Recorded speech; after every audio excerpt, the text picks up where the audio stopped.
Evelyn to Philip, January 26, 1944. Sweetheart, I hope to make this a longie, as I do feel one is due you. Before I get on with the details of last night, I have a few other items. I received the enclosed letter from the Benesses. Need I tell you how it made me feel? Tears came suddenly, and then I felt better. He is the one we got so chummy with while in Columbus. Her offer of a trip to Columbus this summer sounds interesting, and if everything is all right, I hope to go. What do you say, sweet?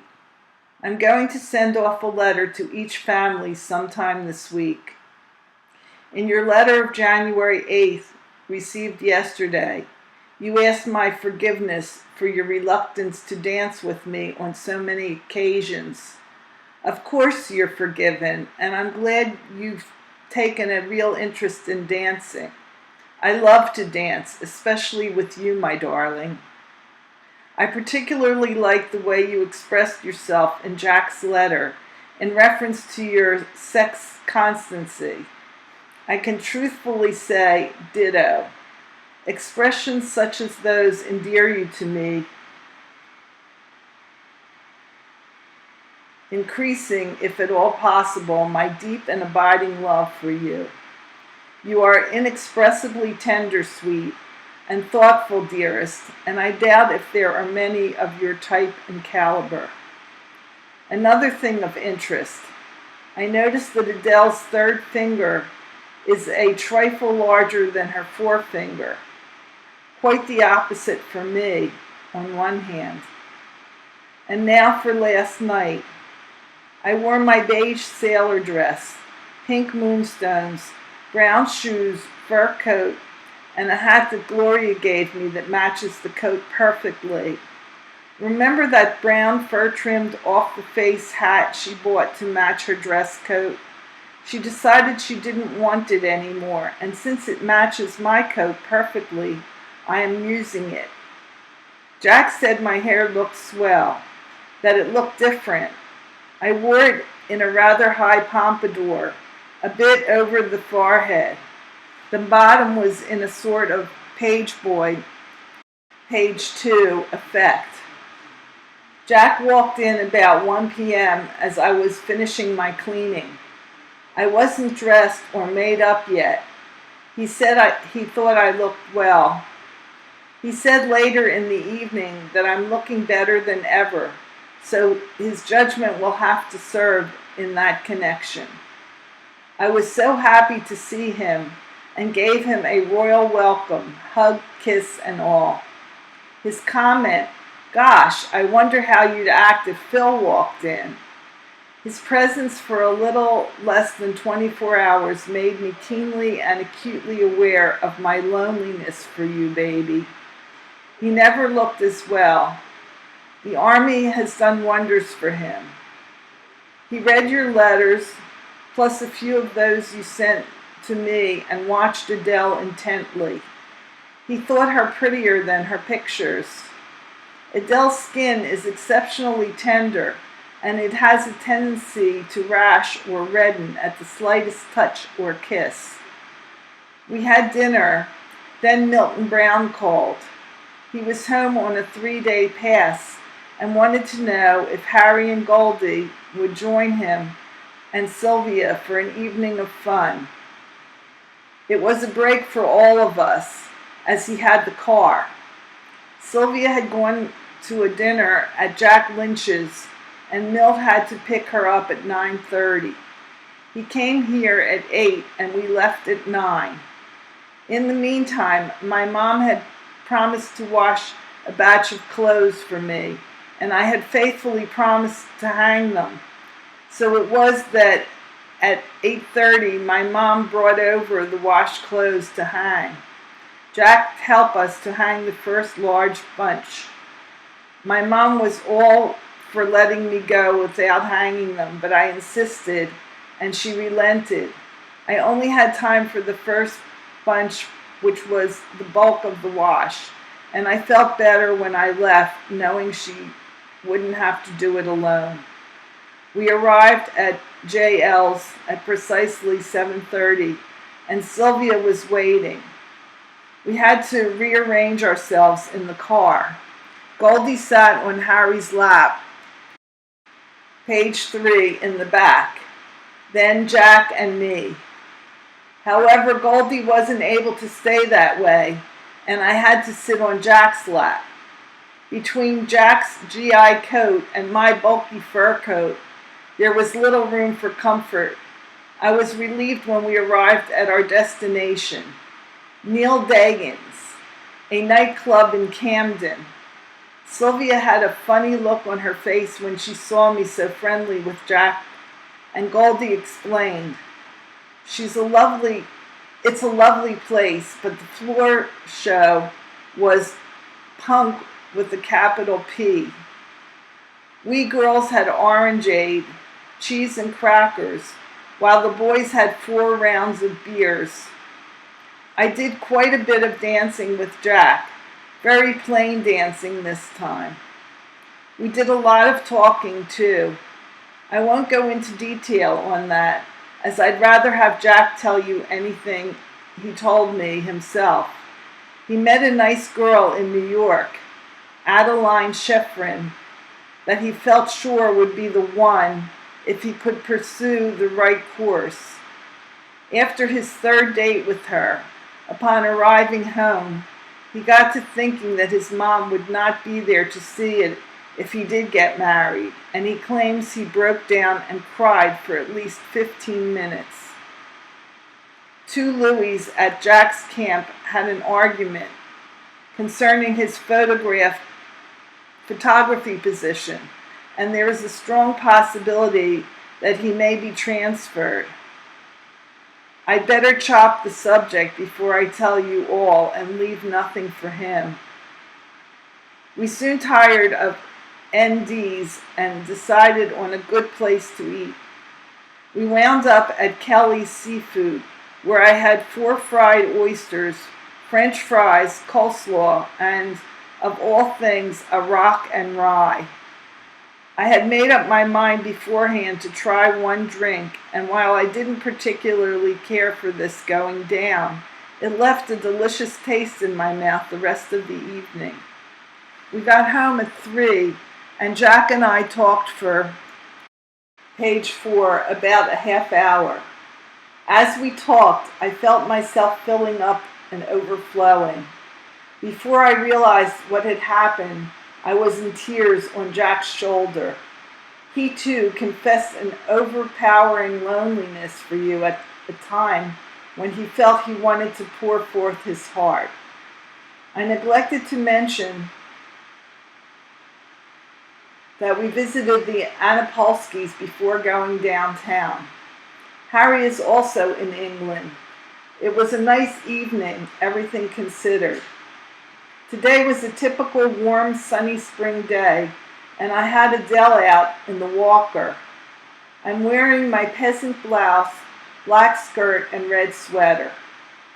Adele woke Jack up, and he played with her. He had breakfast, and about 2 p.m. went to Lizzie's. He has reservations for the 1:08 a.m. train this morning. I felt a sinking feeling as he disappeared from sight, knowing that it might be a long, long time before we meet again. Betty is definitely working for the post office at $35 per. I kind of miss her, and she was in and out all day long. I'm glad you liked the way I looked on the 4 Mrs. Strongen's snap. I thought I looked darn good. Was there another cut snap of me? You didn't say whether or not it was included. Harry and Goldie seem to feel better at your acknowledgement. Harry plays the horses frequently, trying to make a kill. My mother has put my grandma back on her feet, and I'm looking forward once more to the day when she will leave us again. Jack tried to fix the typewriter. No dice. I'm going to have it repaired as soon as I get my next check. I tried to gift Jack with $5 cash, but he wouldn't accept it, saying he would spend it and wouldn't have anything to show for it. I'll get him a gift when I go shopping and send it off. Room enough, my darling, Phil, to utter once more my praises and love for you. Pucker up, honey, 'cause here comes your Ev with a kiss. Philip to Evelyn, January 26, 1944. My own darling, last night I decided to go to the movie, thinking that I would write when I got back. But when I came back to the hut and came in out of the wet and the wind and the cold, I discovered that I was very sleepy and in no mood for anything but the sack. So I turned in without further ado. And that's why you won't receive a letter from me dated the 25th of January. I'm really sorry, sweet, that it happened that way, but I assure you it bothers me when I fail to write as much as it might bother you to go mailless for a day. Today I was blue and moody and couldn't understand why until I realized that the reason for my discomfiture was the fact that I had failed to write last night. So, if I am unusually conscientious about writing from now on, you might, if you are inclined to be unkind about it, attribute it to the fact that I'm only looking out for my own peace of mind. But I trust you know better than that, baby. Yesterday afternoon, I received yours of the 29th of December, together with Mom's letter. These must have been held up, for I have letters more than 2 weeks more, page 2, recent. However, I was thankful for them nevertheless. It was good to hear from Mom again. You may tell her that I'll write tomorrow if I can't manage it tonight. I know you'll be glad to learn that I finally swung that pass for 5th of February for the purpose of meeting Eddie. Immediately upon getting Sergeant Murphy's okay, I wrote to Eddie advising him of that fact and giving him detailed instructions for our rendezvous. Now, if he fares as well with his top kick, we will at long last be meeting in London. I'm keeping my fingers crossed. This afternoon I received your latest communique, your letter of the 14th of January. That's the one that enclosed the ad from Bonwit Tellers. I think the outfits pictured are darn cute, and I wish you wouldn't be so cautious about buying some new things. Of course, if you feel you can't afford it, and I have only a very hazy idea of your financial status at present, then there's nothing to be said. After all, you know better than I what you can afford. But if I know you, and I think I do, you wouldn't spend $1 unless you knew where the next 2 were coming from. You asked me whether or not you ought to buy some, page 3, new things, knowing full well what my answer always has been and always will be. Buy it. You have a pretty good idea of what I consider becoming to you, and that goes for all items of clothing, so you needn't hesitate on that score. You hint about a red camel hair coat and imply that it's a little too expensive, and I know darn well that you just love to have it. Well then, if you can't bring yourself to buy it, why even mention it? I doubt if you realize it, sweet, but you don't do my morale or self-respect any good with your constant implications that you can't afford this, that, and the other thing. After all, it is my duty to you to keep you provided with all those things, and heretofore I have prided myself that I have done my duty in that respect. But your apparent lack of clothes only reflects on my status as provider, and you can't blame me too much if I suffer a loss of pride as a consequence. You know, Chippy, that I'm doing my best to send you all the money I possibly can. Don't be so unappreciative or unfeeling as to imply that it isn't enough, even if it isn't, and don't tease me with the thoughts of what you might have if you only had the money. I think, though, from your past page 4 performance on your part, Chippy, that your reluctance to spend doesn't spring so much from your incapacity to do so as it does from your innate aversion to dispersing money that you would much rather save. To that, I can only repeat that well-known bromide, you can't eat your cake and have it too. Inversely, you can't have your cake and eat it too. I would say in your case that the latter is the more apt. I trust I have covered the subject sufficiently, baby. That 14th of January method of writing dates is GI practice. I thought you knew. As for the people who were hurt because I didn't send them a picture, just tell me who they are, and I'll do my best to oblige. If it is possible for me to get that 8x10 for you, then you may rest assured, darling, that I will do so. In reading over your letter, I find that I've neglected to take cognizance of your question about the hat. Again, seems to me I ignored it once before. Sorry, honey. I would suggest that you take the piece of fur to a milliner and have him or her give you some idea of what he could do with it. If your original idea of an off-the-face, still page 5 appealed more to you, you might inquire as to what might be done with that mode.